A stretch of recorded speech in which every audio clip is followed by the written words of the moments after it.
Welcome to the American Institute of Healthcare Professionals video on regulating emotion and grounding during counseling. And what we're going to discuss in this video is how to regulate emotion, especially during counseling, in regards to the client and as well as oneself as the counselor. Now, emotional regulation is about managing emotions. It is the process of managing emotions by identifying them and controlling them through anger management, stress management, and other meditative skills, which include many grounding techniques and containment techniques. Now, especially in trauma, regulation of emotions can be difficult because individuals enter into hyperarousal or hypoarousal states. And this is because the memories are so charged with the emotional part of the brain. So much that the individual who begins to discuss trauma in counseling is again re-experiencing it in a way when they start to discuss it. So once it's revealed and discussed, then those emotions that were there re-emerge in hyperarousal or hypoarousal states. In a way, the brain does not even know that they are in a safe place, that the individual is in a safe place. But instead, again, those emotions from that initial event return.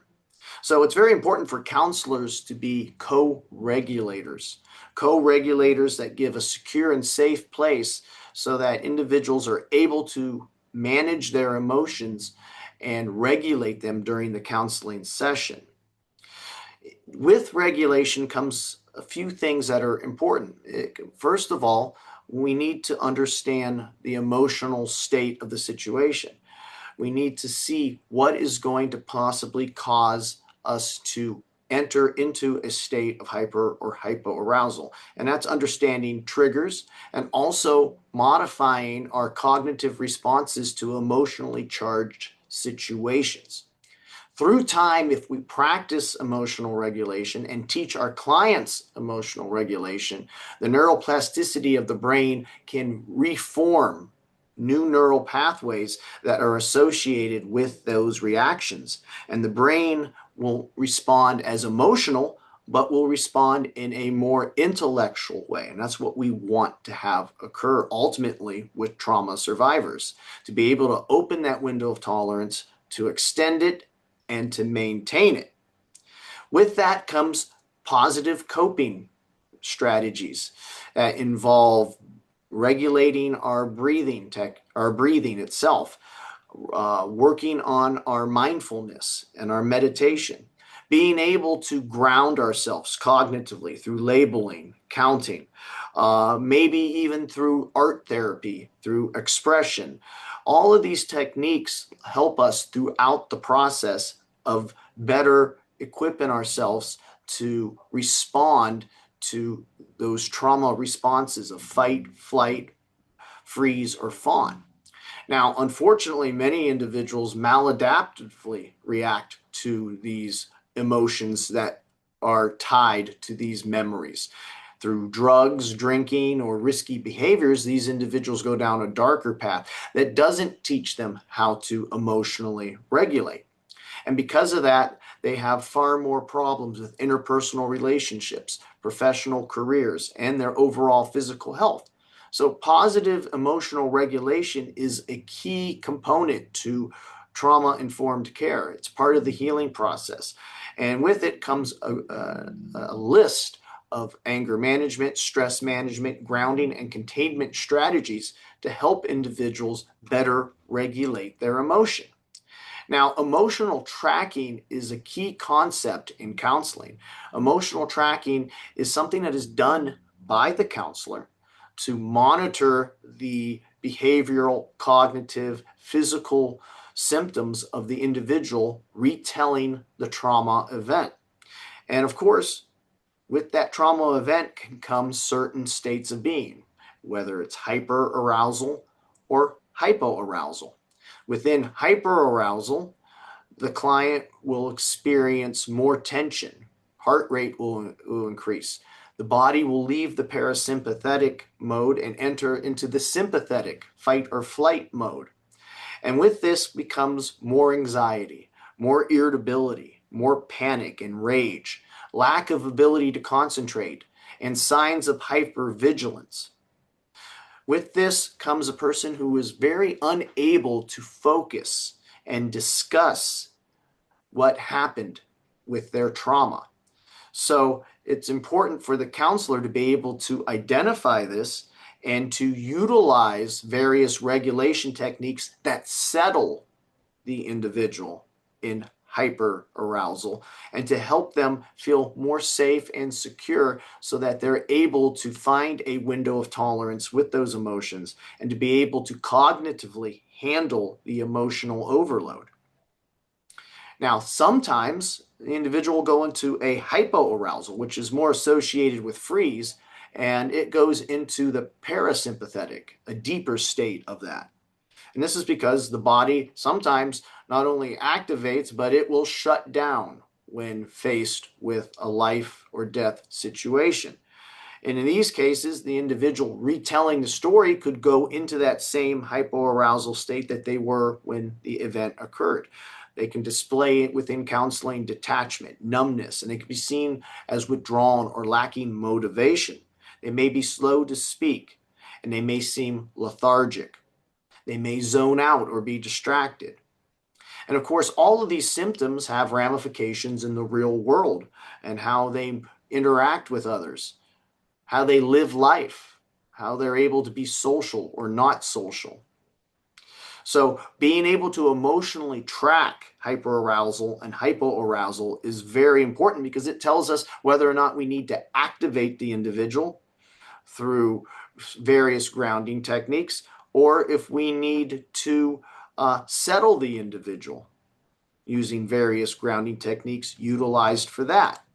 By using the grounding techniques, though, of either activation or settling, we're able to help the individual find that window of tolerance. And the window of tolerance is where healing takes place within the therapeutic relationship, where past events can be spoken of with cognitive awareness, with intellectual awareness, to be able to deal with the emotions in such a way that one is not overtaken through hyper or hypoarousal itself.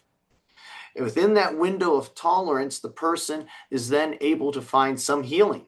And through these techniques of grounding, an individual is able to strengthen and maintain that window of tolerance longer within the counseling session, and as well as to extend that to real life situations in social settings themselves. So it's important to help teach clients how to regulate emotion so that they themselves can maintain that window of tolerance. And through that window of tolerance, they will become more empowered, their self-esteem will increase, and they'll be able to form new relationships because they're not being overtaken and possessed by these emotions that they experience whenever they do so. And that's how the counselor then plays a role of being that co-regulator in the counseling session by supplying that safe and secure environment where this window of tolerance can be learned and then later applied to the real world itself. So I think it's important for all of us to be able to regulate, but more important to be able to discover this window of tolerance, to work on making it stronger in our everyday life when we are faced with events or situations that might emotionally overflow us. Now, in a previous video, we looked at ways to regulate emotions so that we can maintain that intellectual control, and that's through grounding and containment. Some of these will help activate from a hypoarousal state, and others will help settle an individual to a better state of from the sympathetic state to a better state of calmness. So there are a variety of breathing techniques that can settle an individual and activate that parasympathetic. There's also various grounding techniques that can go either way. They can settle or they can activate. They can be sensory in nature by grounding oneself, by touching something, feeling a stress ball, putting one's foot to the ground. Or even if one is in a hypo state where they're more numb, stand up and to stretch and to move around or to feel something cold against one's face. Could be cognitive as well, where you label and count things. So they can go either way with these types. Visualization can also play a key role in helping one feel secure and safe when one is experiencing hyperarousal. And of course, finally, containment strategies on how to contain negative emotion when it begins to come through. And that's usually done through visualization. And its purpose is to learn to contain the negative and to expand that window of tolerance in itself.